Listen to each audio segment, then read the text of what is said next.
দীর্ঘদিন লেখাপড়া করেছি। আজ দীর্ঘদিন লেখাপড়া করে আমি কিন্তু ঢাকা ইউনিভার্সিটি থেকে MBA করেছি, জগন্নাথ থেকে মাস্টার্স করেছি। লেখাপড়া না করলে কিন্তু আমরা এত দূরে সফল হইতে পারতাম না। আমার কথাই বলে, আমি নগন্য গ্রামের ছেলে, এখানে আমার বাড়ি। আমি কিন্তু মধ্যবিত্ত পরিবারের ছেলে।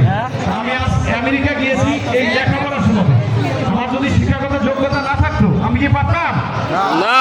ছাত্র ভাইদের প্রতি আমার অনুরোধ, তোমরা লেখাপড়ার প্রতি মনোযোগ দেবা। আমাদের এখানে অনেক সমস্যা আছে আমি জানি, তারপরও লেখাপড়া যেন ঠিক থাকে। লেখাপড়া ঠিক থাকলে আমাদের শিক্ষা, সমাজ ব্যবস্থা সবকিছুই পরিবর্তন হবে। শিক্ষাই কিন্তু পরিবর্তন।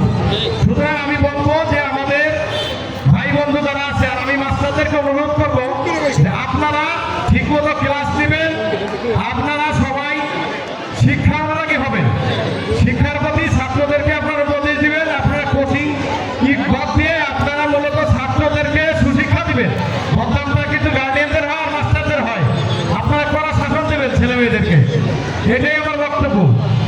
ধন্যবাদ, সবাই ভালো থাকবেন। আল্লাহ হাফেজ। আমার